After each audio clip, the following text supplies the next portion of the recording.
organizations with fake organizations. Distract people's attention from the real faith and attract them to various different faiths. Education. Distract them from learning something which is constructive, pragmatic, efficient. Instead of mathematics, physics, foreign languages, chemistry, teach them history of urban warfare, natural food, home economy, your sexuality, anything, as long as it takes you away. Okay? Social life. Replace traditionally established institutions and organizations with fake organizations. Take away the initiative from people. Take away the responsibility from naturally established links between individuals, group of individuals, and society at large, and replace them with artificially, bureaucratically controlled bodies. Instead of social life and friendship between neighbors, establish social workers institutions. People who are on payroll of whom? Society? No. Bureaucracy. The main concern of social workers is not your family, not you, not social relations between groups of people. The main concern is to get the paycheck from the government. What will be the result of their social work doesn't really matter. They can develop all kind of concepts to show to the government and to the people that they're useful. Okay, away from the natural links. Power structure. Okay, the natural bodies of administration, which are traditionally either elected by people at large or appointed by elected leaders of society, are being actively substituted by artificial bodies. The bodies of people, groups of people, whom nobody elected. Never. As a matter of fact, most of the people don't like them at all, and yet they exist. One of such group is media. Who elected them?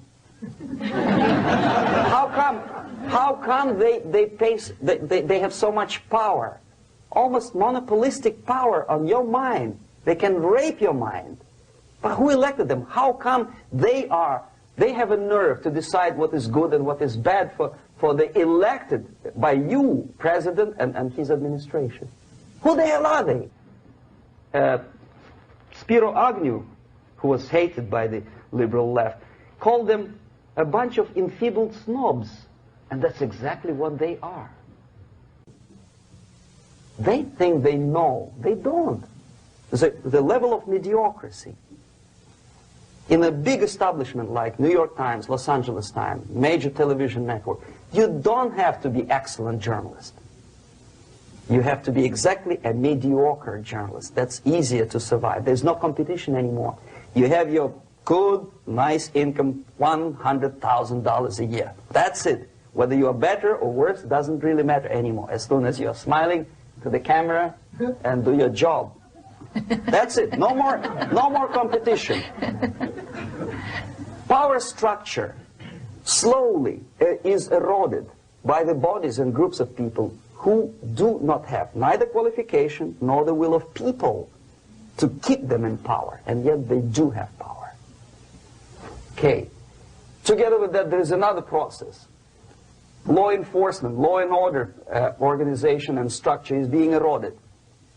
For the last 20, 25 years, if you see old movies and new movies, you can see that in new movies, a policeman, an officer of the United States Army looks dumb, angry, psychotic, paranoid.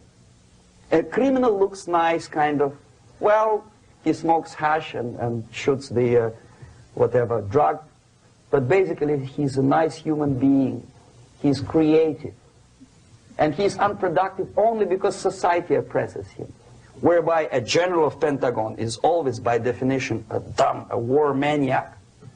A policeman is a pig, rude policeman. He abuses his power. You know? A generalization like that. The hatred, the mistrust to the people who are supposed to protect you and enforce law and order. Moral relativity. The Angelo Buono process lasted 2 years in Los Angeles. Relativity. The Angelo Buono process lasted 2 years in Los Angeles. And yet there are still some lawyers who say, look, he's a nice character, as a matter of fact. There was some witness who said, also a criminal, who said, well, he's a nice guy. I asked him one day to burn a house of my enemy, and he wouldn't do it. Nice fella. Erosion. A slow substitution of basic moral principles, whereby a criminal is not a criminal, actually.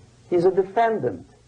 Even if his guilt is proven, there is still a doubt to kill or not to kill, to be or not to be. Thou shalt not kill, yes, but this line may not necessarily be applicable to a murderer.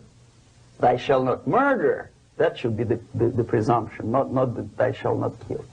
Okay, labor relations.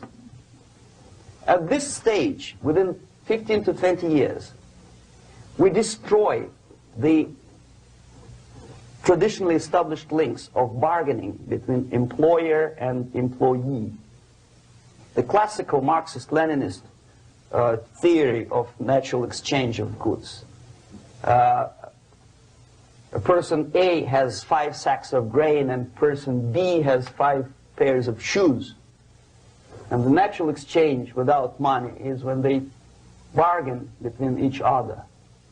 And only with the introduction of the third force, C, an entirely third foreign stranger who says, no, don't give him 5 sacks of grain, give it to me, and you give me your 5 pairs of shoes, and I will distribute it accordingly, so that the economy will go. This is the death of natural exchange, and death of natural bargaining. Well, trade unions were established 100 years ago. The objective was to improve working conditions and to protect the rights of workers from those employers who were abusing their right because they had more money. Objectively, at that time, initially, the trade union movement did work. What we see now is that the bargaining process is no longer resulting in the compromise, which is leading objectively to betterment of working conditions and increase of salary. What we see is that after each prolonged strike, the workers lose. Even if they have 10% increase of their salaries, they cannot catch up due to inflation and due to missed time. More than that, millions of people suffer from that strike because economy now is interdependent. It's intertwined like one body.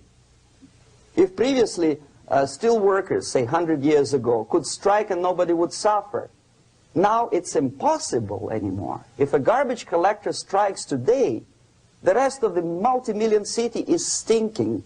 I mean, there's no more service. In Quebec, for example, we had the electricians who were on strike in the middle of winter. You can freeze your bottom, and they still were on strike. Did they catch up with the salary? No, they lost. Who benefited? The leaders of trade unions. What is the motivation for strike? Improving of a workers' condition? No, obviously it's not. Then what is it? Ideology. To prove to these capitalists. And the obedient horde of workers, like sheep, follow these people. And they cannot disobey. Why? Because if they do, you know what happens to them. Pickets, murders, shooting truck drivers by picketers. In Montreal, for example, I saw with my own eyes when I was correspondent of CBC International, Canadian Broadcasting Corporation, when the workers of aircraft factory destroyed computers and the equipment in the factory. And the administration employed strike breakers. Their cars were turned upside down and burned. Their houses were burned. Their kids were intimidated. And some victims were there. Of that you can be sure. Why? To improve conditions of workers? No. Ideology. Okay, so this is what happens basically. It may or may not happen without the help of the Soviet Union. But the natural tendencies are being greatly taken advantage of and capitalized by the Soviet propaganda systems. How? Whenever trade union strikes, we have influx of propaganda, mass media, ideological dissemination. The workers' right, and we repeat it like parrots. Yes, workers' right. Whose rights? Workers? No. The only freedom of worker to sell his labor according to his own desire and will is taken away from him. By whom? By trade union boss. Unlimited power is given. Responsibility. I want to sell my labor not for $2.50 an hour, but for $2. I don't have right. My freedom is denied to me. I know that if I sell my work for $2 an hour, not for $3 an hour, I will compete better with the other guy who is lazy and more greedy. I don't need $3. I need only $2. No, I was made to believe by media, by business, by advertising agencies that I need more and more and more. Have you ever heard any advertising on TV to consume less? No. No way. Whether you need a six-cylinder car or not, you have to buy it. And hurry up. When I was driving here on the local radio station, an excited announcer said, "You hurry up, rush and save, save, save. There is a pantyhose sale." Save by buying more. Of course. It would be too naive to expect that KGB makes that advertising agency to do such a crazy commercial. No, of course not. But what we did when I was working for Novosti Press, we would snow plow editorial offices, student organizations, religious groups with literature of class struggle. If not directly Marxism-Leninism propaganda, then a propaganda of a legitimate aspirations of working class, betterment of life, equality. Equality, mind you. President Kennedy once said, we will make America to believe that people are born equal. Are people born equal?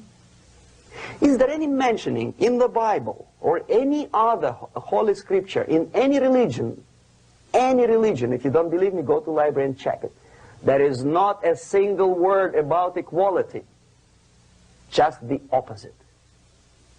By your deeds, God will judge you. What you do is important. The merit of your personality. You cannot legislate equality. If you want to be equal, you have to be equal. You have to deserve it. And yet we build our society on the principle of equality. We say people are equal. We know it is false. It's a lie. Some people are tall and stupid. Others are short, bold, and clever.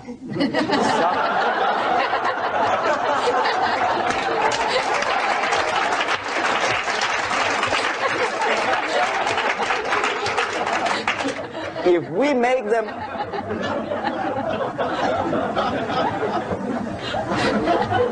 make them equal by force, if we put the principle of equality in the basis of our socio-political structure, it's the same thing as building a house on sand. Sooner or later it will collapse, and that's exactly what happens. And we, as Soviet propaganda makers, are trying to push you in the direction which you go yourself. Equality, yes, equality. People are equal. Land of equal opportunities. Is it true or not? Think about it. Equal opportunities. Should there be equal opportunities?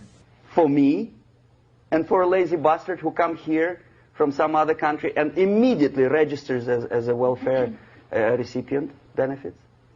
I never received a single dollar. No, sorry, I did receive once. But I never applied for welfare. For the 13 years, I took any job. Security guard, journalist, taxi driver, anything. Well, I was restless, but some people don't like it. They immediately. So why should we have equal opportunities? Why?